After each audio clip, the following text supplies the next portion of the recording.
Visit astlessons.com for lyrics and chords, sheet music, tablatures, useful links, and much more.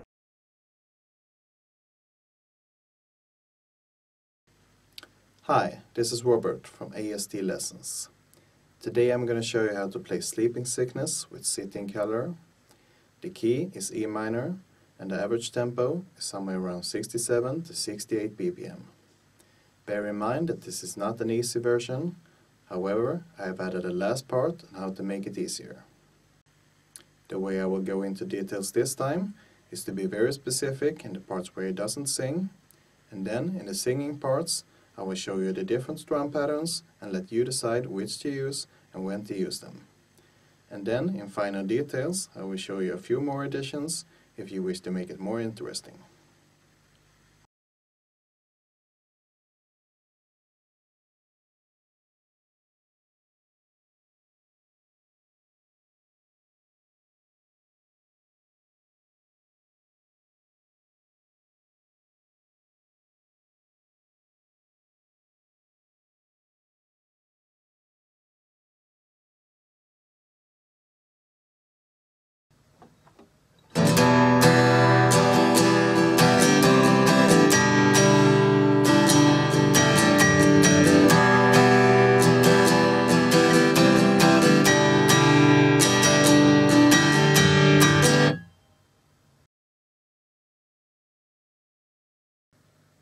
So let's start by looking at the chords. First we have an E minor,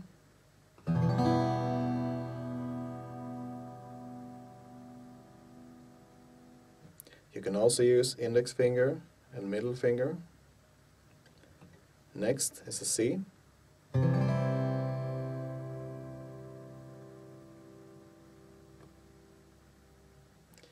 then we have a G, which is really a G6 to be exact.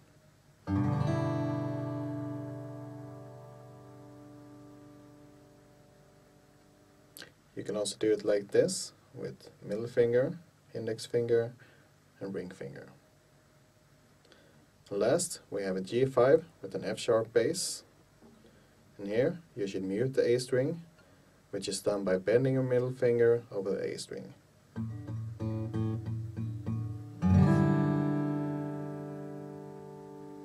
And if you do the G like this, you can do the G5 with an F sharp bass like this.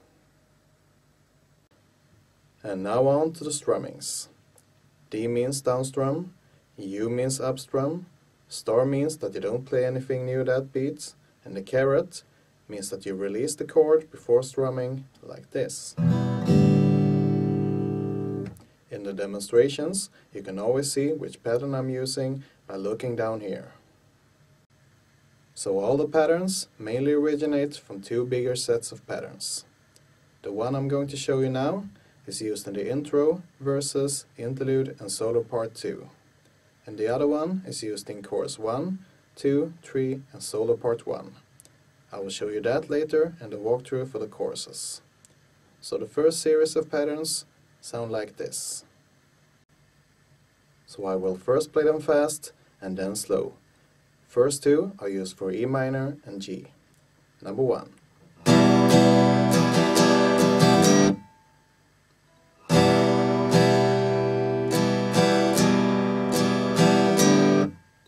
Number 2.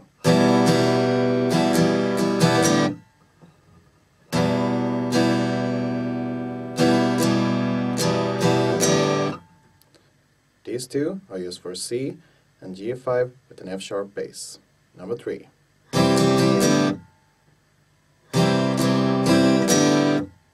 Number 4.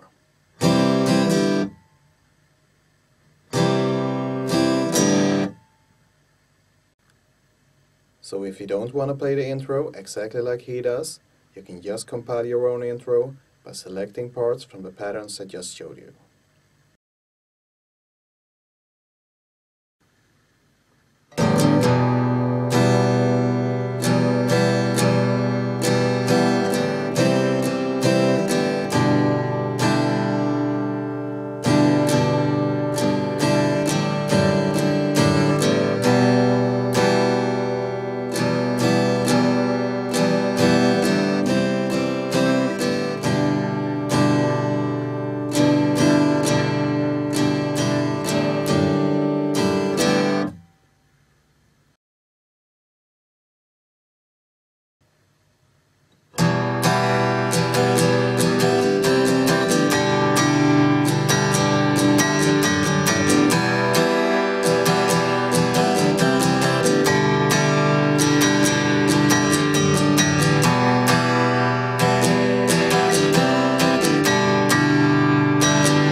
So that is how the verses can sound like, alternating between the 4 patterns I explained in part 4. I used number 1 and 3 on the first half and number 2 and 4 on most of the second half. I will do the same thing in the slow demonstration. If I don't use the extra box for patterns, I will always show which one I'm using down here. So I will now explain what I did towards the end of the demonstration. If you count the beats, you're probably thinking that I missed one at the end, but this is how we place it in verse 2 and 3. The easiest way to explain it is to think that you remove one beat now and then add it before the part after the chorus. So on the last 2 chords before chorus 1 and 2, you play what I call a pre-chorus. For this part, I will give you 2 patterns he uses, and they sound like this. Number 1. Slowly.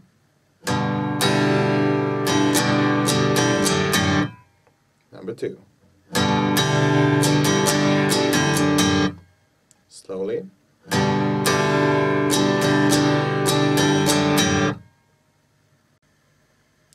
On the third verse, he sometimes will place the last up strum before the next chord with the share down up.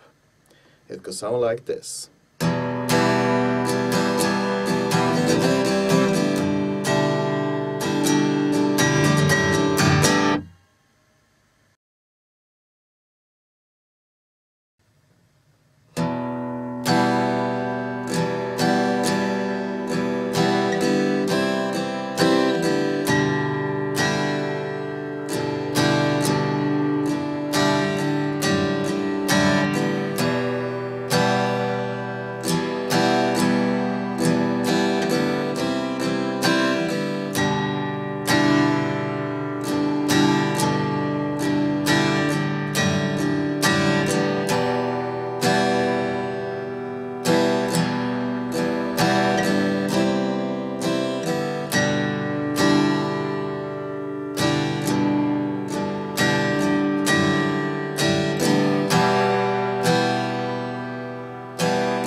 So that is how a chorus can sound like. Let's start by looking at the new chords. First we have a C with a G bass note. You can do it like a regular C and then add a little finger on the 3rd fret E string. But I prefer to do it like this. Ring finger, 3rd fret, little finger, 3rd fret, middle finger, 2nd fret, and index finger, 1st fret.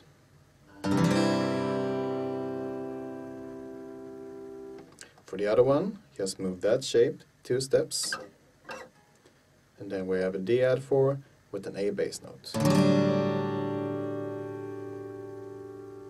And you can mute the E string like I did, or you can just play the open chord.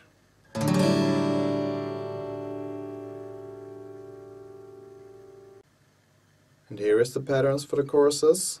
Number 1, fast, slowly. Number 2, fast, slowly.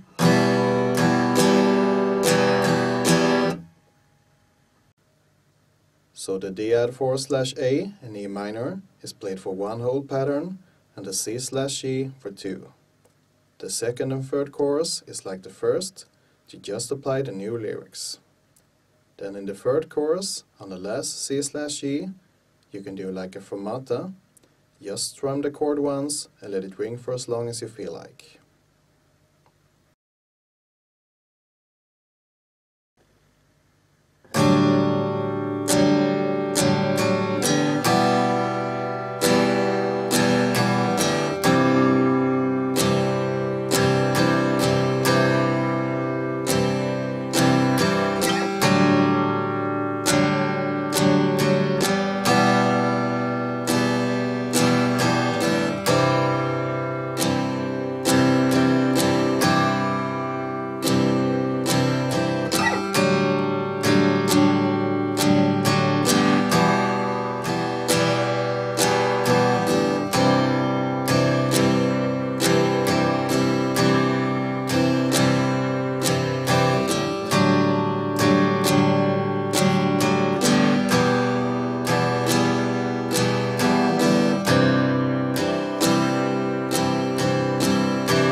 So that is how the interlude sounds like if you want to play it more exact, but you can also either play the intro again or compile half a verse using the patterns if you think it's too much details.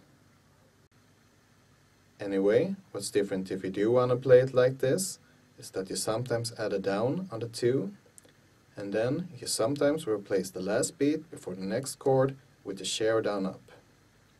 Also, if you remember what I said about removing the last beat of the pre-chorus and adding it later, the down up in the beginning is an example of just that.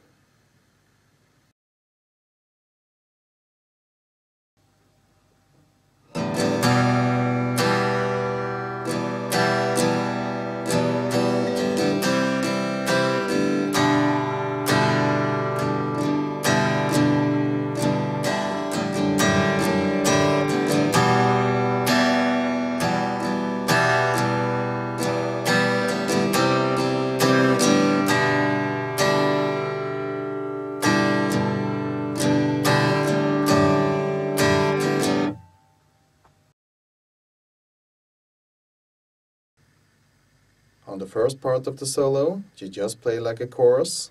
Then for the second part, you can either play it like the intro or interlude, or you can go to the website and check out the PP paper where I've written down the exact way of playing it. It's not that hard to play, but there are some new variations you will have to learn. For example, the added beat in the beginning doesn't have a caret, which means you start on the E minor on that beat instead. Also note that the end has one last beat, just like the pre-choruses.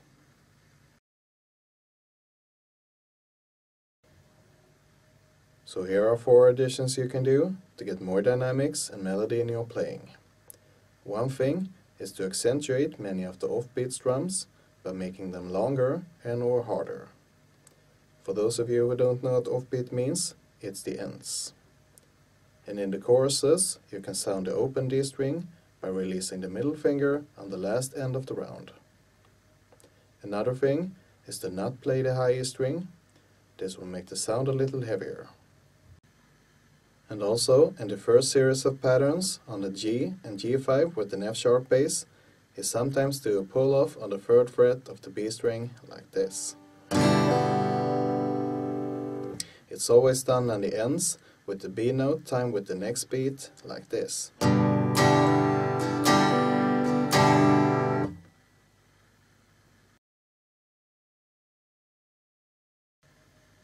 So let's start with making the chords easier. Instead of the G6,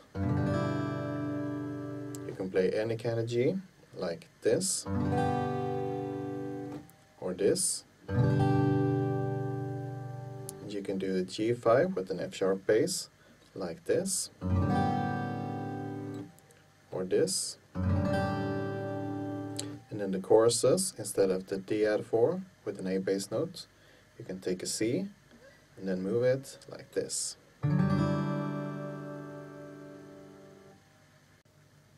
And also, you can stick to using 3 patterns for the intro, verses, interlude, and second part of the solo.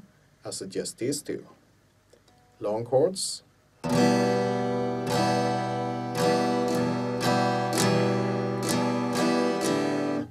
for the short chords, and then one for the choruses, which is number 2 on the PP paper.